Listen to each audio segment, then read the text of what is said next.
nas últimas semanas desse tipo? Será que está faltando emocional? Porque os casos cada vez de agressão estão aumentando, né? Eu converso agora com o psicólogo Elísio Almeida, que é especialista em terapia de casal. Elísio, tudo bem? Bom dia, bem-vindo aqui Bom dia, ao programa. Casimiro. Satisfação de estar de volta ao seu programa. Obrigado. Eu até me perguntei ontem e lancei a pergunta, eu vou passar para você. Essa pandemia tem relação com esse tipo de crime que vem se repetindo aqui em Salvador? Ou seja, homicídio seguido de suicídio? Então, a gente não tem dado suficiente ainda para fazer essa afirmação, mas o que a gente observa é que os casais já vinham com alguns problemas antes da pandemia e a pandemia acabou intensificando um pouco mais o convívio nessa relação, de modo que as pessoas tiveram a necessidade de enfrentar e se deparar com esses problemas e muitas vezes não estando preparadas para lidar com esse tipo de situação que foge muitas vezes à expectativa daquela relação harmoniosa. A pandemia então agrava, né, no caso, o problema. Isso agrava a depressão. Ela acaba criando condições para que esses problemas sejam mais evidenciados, por consequência, tendo que ser enfrentados e logo acaba sinalizando um agravamento disso. Claro, é importante destacar para as pessoas que não é a pandemia que causa isso, mas o comportamento inerente ao momento de pandemia, onde as pessoas estão mais reclusas, privadas de outras convivências e tendo que viver cada dia mais de forma intensificada no relacionamento, acaba aguçando, favorecendo ainda mais o surgimento desses problemas, né? A necessidade de se enxergar e tratar esses problemas.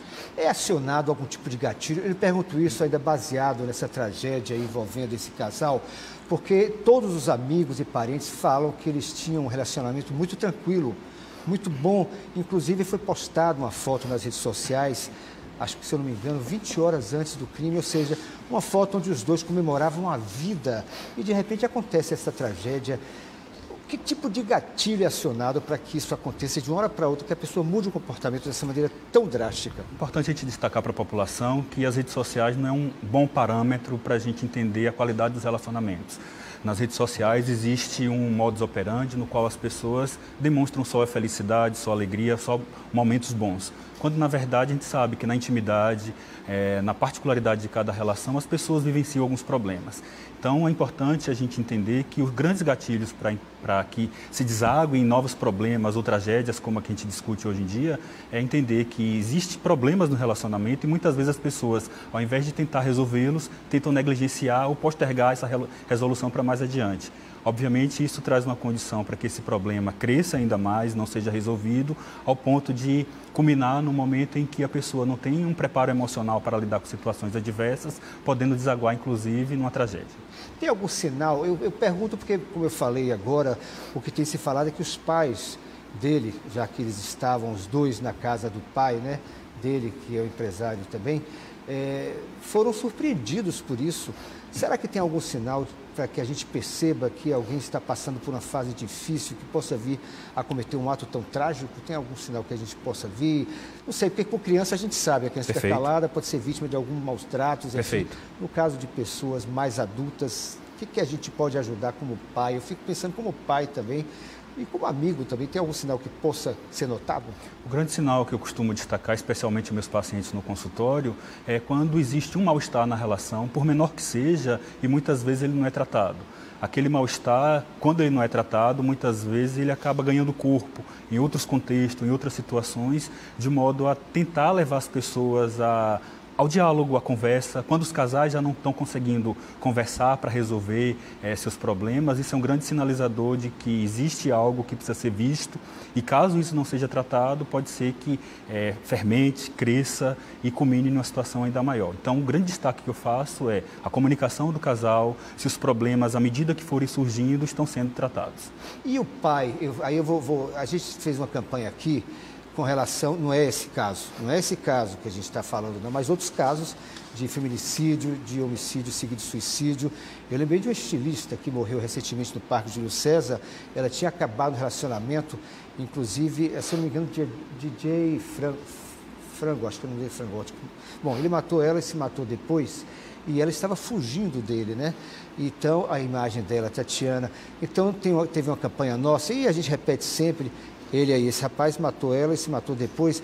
Em briga de marido e mulher, a gente mete a colher, né? No caso desse empresário com a namorada, que não foi uma briga não foi nada. Se o pai percebe alguma coisa, eu não digo pai, é para generalizar, claro, o pai, a mãe, o amigo, enfim, mete a colher, conversa? A gente tem essa regra cultural que ela acaba prejudicando o bom desenvolvimento das relações. A ideia é que a gente precisa meter a colher em tudo que está incomodando a gente ou que pode causar prejuízo às outras pessoas. É claro que no momento íntimo, familiar, social, as pessoas não se sentem à vontade de lidar com esse tipo de situação ou preparadas para esse tipo de situação. Porém, a gente recomenda sempre que se busque ajuda, especialmente profissional, mas é importante que a gente procure meter a colher sim. Quando uma mãe ou um pai percebe que o relacionamento dos filhos não está bem, é importante que a gente chame para uma conversa, porque muitas vezes aquela pessoa ela não consegue resolver sozinha, mas de repente se ela se sente amparada por uma pessoa mais experiente, com mais vivência em relacionamento, ela pode fazer um desabafo, pontuar muitas vezes como ela está se sentindo ou destacar o real problema que existe na relação. Então é importante que a gente desmistifique essa regra de que em briga de marido e mulher não se mete a colher, mete-se sim. Inclusive, existe canais de denúncias e formas outras que quando a pessoa não consegue se sentir habilitada para resolver essa situação, que a gente reporte isso a quem tem competência para tal, de modo a gente não permitir que situações mais trágicas aconteçam, quando muitas vezes ela pode ser tratada na raiz. E até orientar, procurar uma ajuda profissional, uma ajuda de uma pessoa como você, que é especialista em relacionamentos, que resolve muitas coisas, né? Eu sei que do ponto de vista ético você não pode falar, mas eu acho que você pode falar, por exemplo, de casos que você já trabalhou, onde houve um desenvolvimento. É perceptível isso, né? Os próprios estudos mostram que as pessoas que buscam terapia, elas têm 70% de chance de resolver os problemas do relacionamento, em detrimento daquelas que não buscam ajuda. E não necessariamente é uma ajuda profissional. A gente sabe que nem todo mundo tem acesso a esse tipo de serviço, mas é fundamental que a pessoa busque ajuda com um amigo, com um familiar, com uma pessoa de sua confiança, de modo que ela consiga expressar seus incômodos e receber um suporte, dada a condição daquele momento. Claro que se ela tiver condição de buscar um profissional que tem especialidade nesse tipo de assunto, ela vai ter um suporte maior.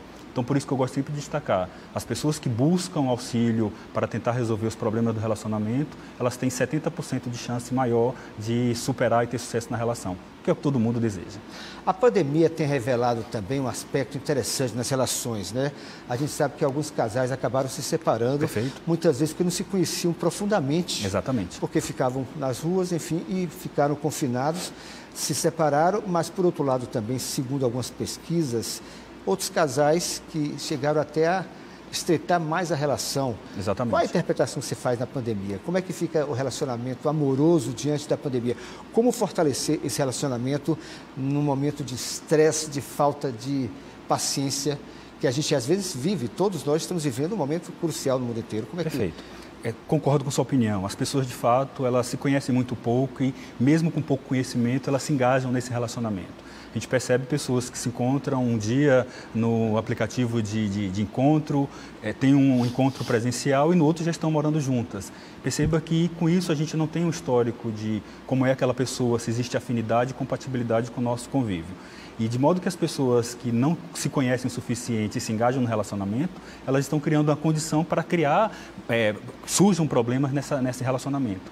Então a pandemia ela acaba assim, sinalizando que as pessoas tiveram que acabar convivendo um pouco mais. Muitas por não estar trabalhando, trabalhar em home office, ter que dividir o cuidado de casa, o enfrentamento às críticas, o cuidado dos filhos. E outras pessoas, inclusive, que se conheciam e tinham esses vínculos bem mais estabelecidos, tiveram, obviamente, muito mais fluidez e muito mais leveza na condução desse momento atípico que é a pandemia.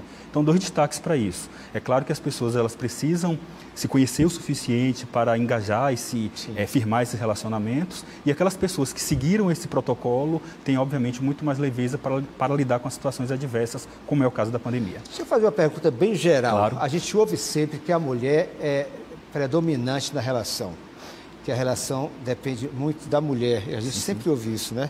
Que a mulher é mais paciente, a mulher quer discutir mais o relacionamento do que o homem, que muitas vezes evita o assunto. Você falou agora há pouco que muitas vezes os problemas são jogados debaixo do tapete. Sim. E a gente ouve muito falando que quem mais joga o problema para debaixo do tapete é o homem. São os homens. São os homens. Isso ainda existe muito, É mito ou é verdade isso? Ainda existe muito, infelizmente. Né? Culturalmente, as mulheres elas são construídas do ponto de vista emocional de uma forma distinta dos homens. Elas têm mais facilidade para falar de seus sentimentos e emoções, enquanto os homens muitas vezes entendem que aquilo é um papel de mulher e por um investimento muitas vezes de um personagem machista, acaba não entrando para isso que é fundamental para as relações. Discutir, resolver os problemas, tirá-los debaixo do tapete e colocar na mesa para que isso seja tratado e resolvido.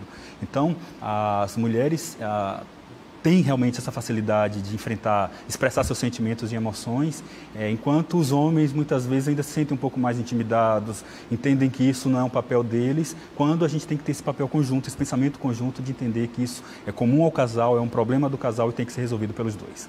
Eu queria encerrar com uma mensagem sua, porque a gente sabe que muita gente está em casa vivenciando vários problemas de violência doméstica. Sim, sim. E de relacionamento complicado, enfim, muitas vezes aparentemente, como a gente está falando, tranquilo, mas lá no fundo pode ter algum fator que venha até levar a casos terríveis como essa tragédia do Horto.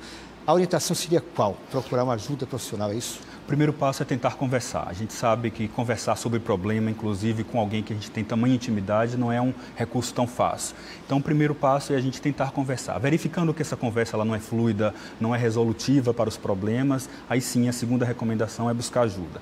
A gente percebe que muitas vezes a intimidade acaba sendo uma condição que não favorece o diálogo.